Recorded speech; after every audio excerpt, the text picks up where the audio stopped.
युद्धः परिश्रान्तं समरे चिन्तया स्थितं रावणं चाग्रतो दृष्ट्वा युद्धाय समुपस्थितं दैवदैच्छः समागम्य दृष्टुमभ्यागतो रणम् उपागम्य ब्रवीद्रामम् अगस्त्यो भगवान् ऋषिः राम राम महाबाहो शृणु गुह्यं सनातनं येन सर्वा नरीन् वत्स समरे विजयिष्यसि।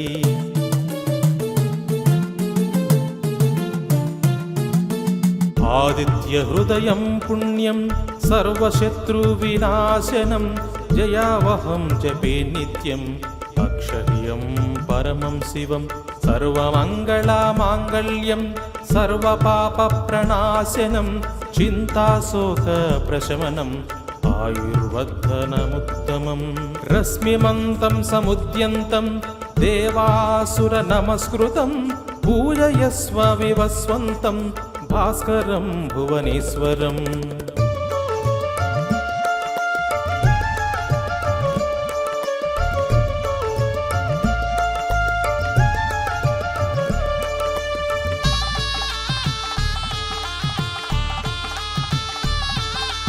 सर्वदेवात्मको ह्येष तेजस्वी रश्मिभावनः एष देवासुरगणान् लोकान् पाति गवस्थिः एष ब्रह्मश्च विष्णश्च शिवः स्कन्दप्रजापतिः महेन्द्रो धनदः कालो यमः सोमो ह्यपाम्पतिः पितरो वसवः साध्या यस्विनो मरुतो मनुः वायुर्वह्निः प्रजाप्राणः ऋतुकर्ता प्रभाकरः।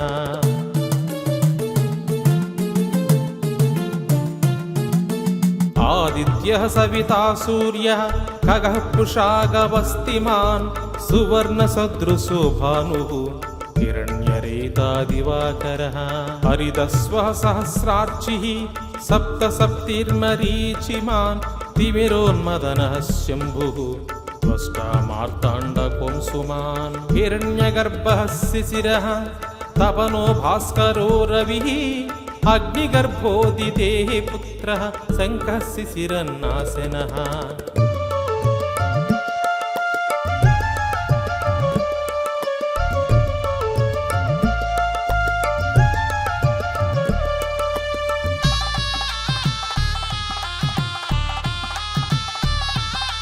व्योमनाथस्तमो भेदी ऋग्यजुस्सामपारगः घनावृष्टिरपामित्रः विन्ध्यवीधिप्लवङ्गमः आतपी मण्डली मृत्युः पिङ्गळः सर्वतापनः कविर्विश्वो महातेज रक्तः सर्वभवोद्भवः नक्षत्रग्रहताराणाम् अधिपो विश्वभावनः तेजसामपि तेजस्वी द्वादशात्मा नमोऽस्तु ते।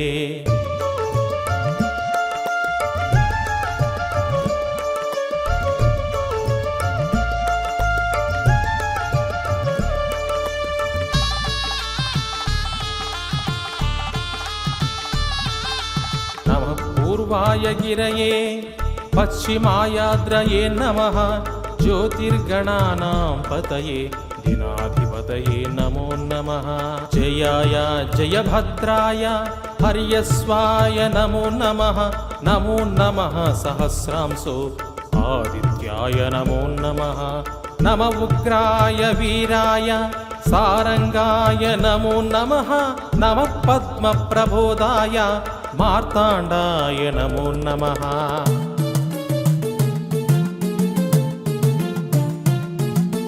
ब्रह्मेशानाच्युतेशाय सूर्य आदित्यवक्षसे भास्वते सर्वभक्षाय रौद्राय वपुषे नमः तमोघ्नाय हिमघ्नाय शत्रुघ्नायामितात्मने कृतघ्नघ्नाय देवाय ज्योतिषां पतये नमः तप्तचामीकराभाय वह्नये विश्वकर्मणे नमस्तमोभिनिघ्नाय रवये लोकसाक्षिणे।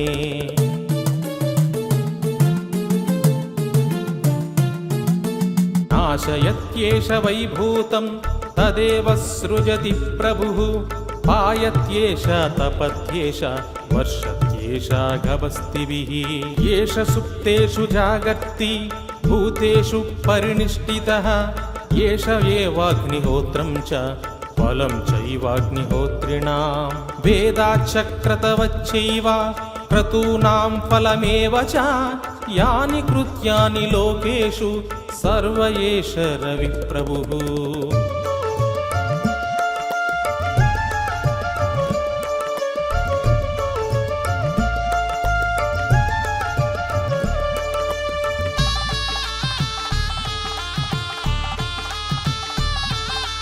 येन मापत्सु कृच्छ्रेषु कान्तारेषु भयेषु च कीर्तयन् पुरुषः कश्चित् नावसीदति राघव पूजयस्वैनमेकाग्रः देवदेवं जगत्पतिम् एतत् त्रिगुणितं जप्त्वा युद्धेषु विजयिष्यसि अस्मिन् क्षणे महाबाहो रावणं त्वं वदिष्यसि एवमुक्त्वा तदागस्त्यो जगाम च यथागतम्।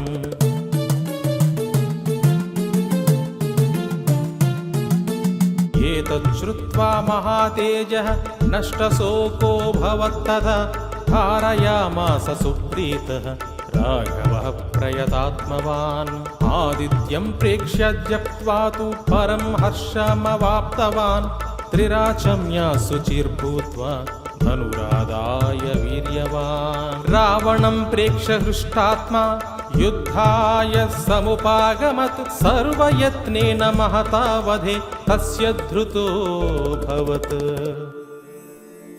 अध रविरवदन्निरीक्ष्य रामं मुदितामनाः परमं प्रहृष्यमाणः निशिचरपति संक्षयं विदित्वा सुरगण मध्यगतो वचस्त्वरेति।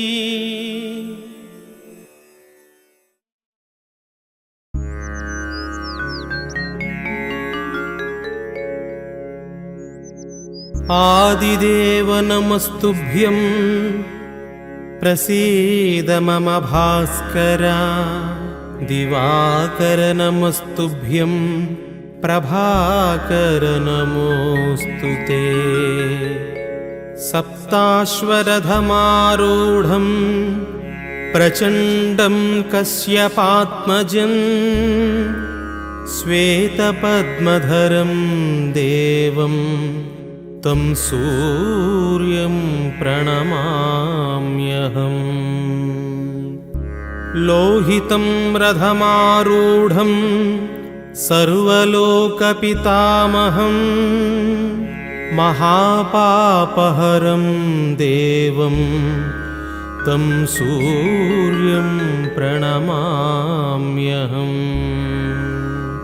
त्रैगुण्यं च महासूरं ब्रह्मविष्णुमहेश्वरं महापापहरं देवं तं सूर्यं प्रणमाम्यहम्।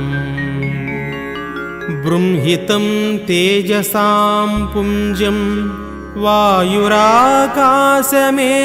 च प्रभुस्त्वं सर्वलोकानां तं सूर्यं प्रणमाम्यहम्। बन्धूकपुष्पसङ्काशं हारकुण्डलभूषितम् एकचक्रधरं देवं तं सूर्यं प्रणमाम्यहम्।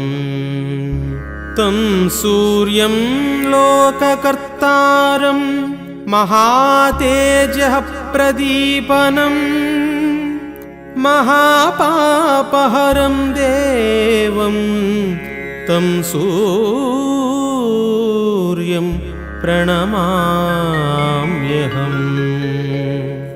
श्रीविष्णुं जगतां नाथं ज्ञानविज्ञानमोक्षदं महापापहरं देवं तं सूर्यं प्रणमाम्यहम्। सूर्याष्टकं पठेन्नित्यं ग्रहपीडप्रणाशनम् अपुत्रो लभते पुत्रं दरिद्रो धनवान् भवेत् अमिषं मधुपानं च यः करोति रवेद्धिने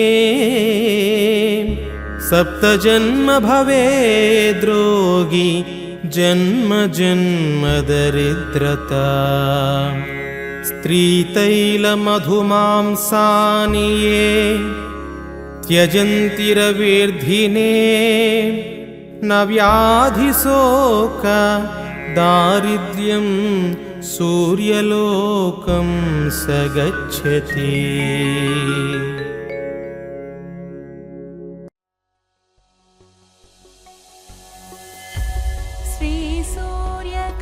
श्रीसूर्यकवचस्तोत्रम् याज्ञवल्क्य उवाच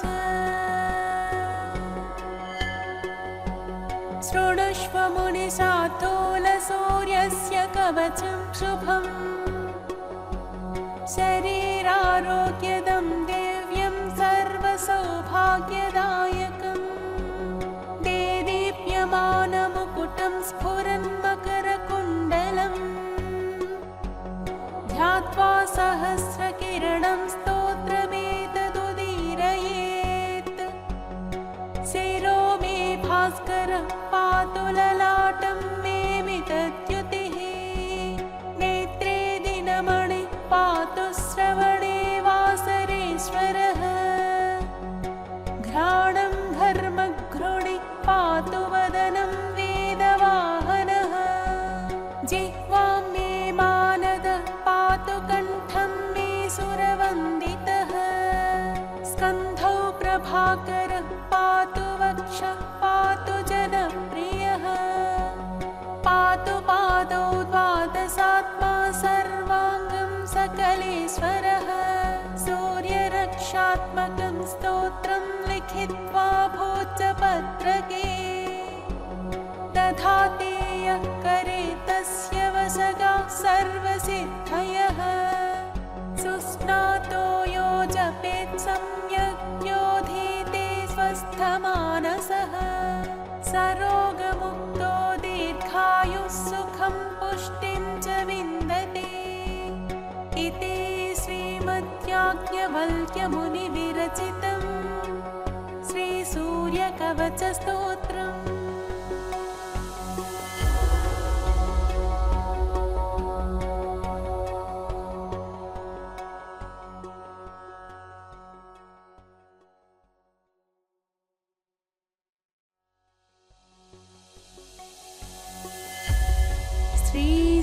श्रीसूर्यकवचम् त्रैलोक्यमङ्गलम्।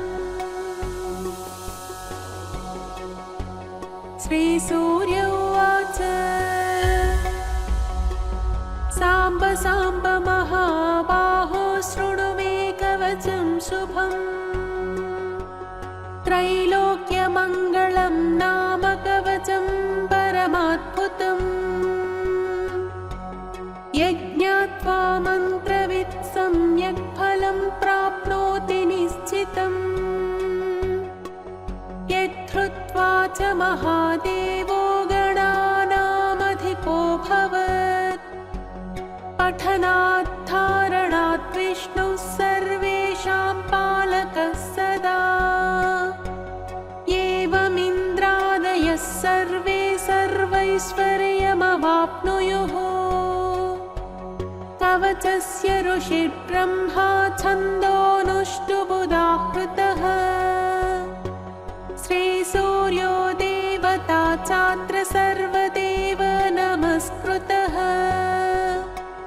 यशारोग्यमोक्षेषु विनियोगः प्रकीर्तितः प्रणवो मे शिरः पातु घृणिर्मे पातु भालकम् सूर्यो व्यान्नयनद्वन्द्वमादित्यः कर्णयुग्मकम् अष्टाक्षरो महामन्त्रः सर्वाभीष्ट स्वामिष्टफलप्रदः ह्रीं बीजं मे मुखं पातु हृदयं भुवनेश्वरी चन्द्रबिम्बं विंशदात्यं पातु मे गुह्यदेशकम् अक्षरोऽसौ महामन्त्रः सर्वतन्त्रेषु गोपितः शिवो वह्निसमायुक्तो वामाक्षी बिन्दुभूषितः एकाक्षरो महामन्त्रः श्रीसूर्यस्य प्रकीर्तितः गुह्यात् गुह्यतरो मन्त्रो वाञ्छाचिन्तामणिस्मृतः शीर्षादिपादपर्यन्तं सदा पातु मनोत्तमः इति ते कथितं दिव्यं त्रिषु लोकेषु दुर्लभम् श्रीप्रदं कान्तिदं नित्यं धनारोग्यविवर्धनम्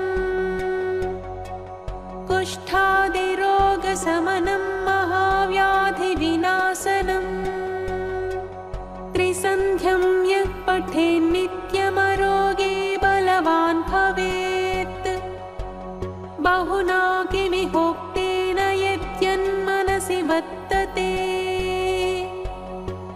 तत्तत् सर्वं भवेत् तस्य कवचस्य च धारणात् भूतप्रेतपिशाचश्च यक्षगन्धर्वराक्षसाः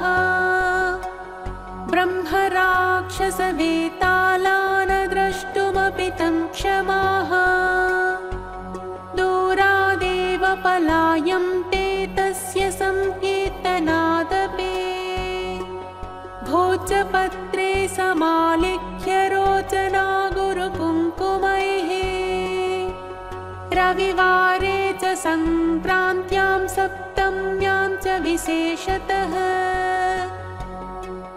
धारयेत् साधकश्रेष्ठः स परो मे प्रियो भवेत् त्रिलोहमध्यगं कृत्वा धारयेत् दक्षिणे करे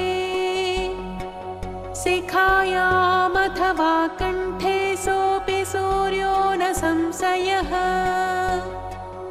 इति ते कथितं साम्बत्रैलोक्यमङ्गलाभिधम् कवचं दुर्लभं लोके तव स्नेहात् प्रकाशितम् अज्ञात्वा कवचं दिव्यं यो जपेत् सूर्यमुत्तमम् सिद्धिर्न जायते तस्य कल्पकोटिशतैरपि इति श्रीब्रह्मयामले त्रैलोक्यमङ्गलं नाम श्रीसूर्यकवचम्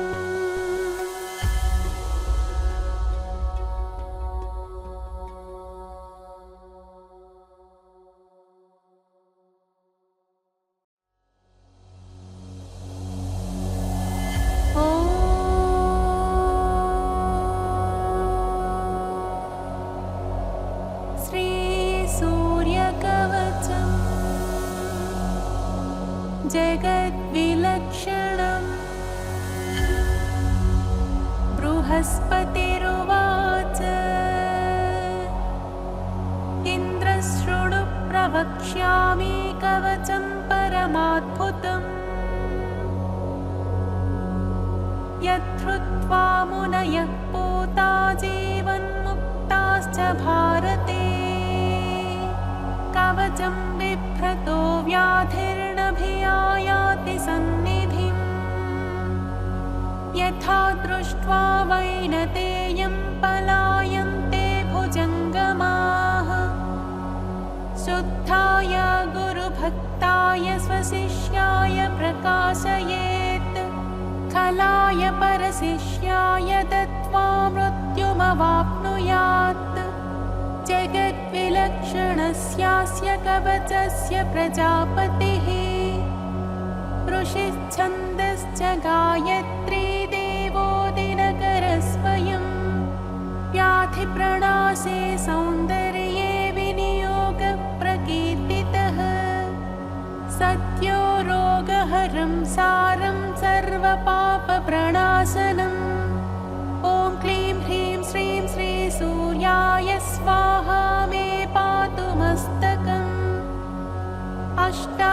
द्वादशाक्षरो मन्त्रः कपालं मे सदावतु। ॐ ह्रीं ह्रीं श्रीं श्रीं सूर्याय स्वाहा मे पातु नासिकाम्। चक्षुर्मे पातु सूर्यश्च तारकं च विकत्तनः। भास्करो मे धरं पातु दम्प्रान्तिनकरः सदा। प्रचण्डः पातु गण्डं मे मार्ताण्डः कर्णमेव च। मिहिरश्च सदा स्कन्धे जङ्घे पोषा सदावतु। वक्षः पातु रविः सस्वन्नाभिं सूर्यः स्वयं सदा। कङ्कालं मे सदा पातु सर्वदेव नमस्कृतः। कर्णौ पातु सदा भ्रत्नः पातु पादौ प्रभाकरः। विभाकरो मे सर्वाङ्गं पातु सन्ततमीश्वरः। इति ते कथितं वत्स कवचं सुमनोहरम्। जगद्विलक्षणं नाम त्रिजगत्सु सुदुर्लभम्। पुरा दत्तं च मनवे पुलस्त्येन तु पुष्करे। मया दत्तं च तुभ्यं तद्यस्मै कस्मै न देहि भोः। व्याधितो मुच्यसे त्वं च कवचस्य प्रसादतः। भवानरोगी श्रीमाश्च भविष्यति न संशयः। लक्षवर्षः हविष्येण यत्फलं लभते नरः। तत्फलं लभते नूनं कवचस्यास्य धारणात्। इदं कवचमुज्ञात्वा यो मूढो भास्करं यजेत्। दशलक्षप्रजप्तोऽपि मन्त्रसिद्धिर्न जायते। इति श्रीब्रह्मवैवर्ते महापुराणे गणपतिखण्डे एकोनविंशोऽध्याये बृहस्पतिकृत श्रीसूर्यकवचम्।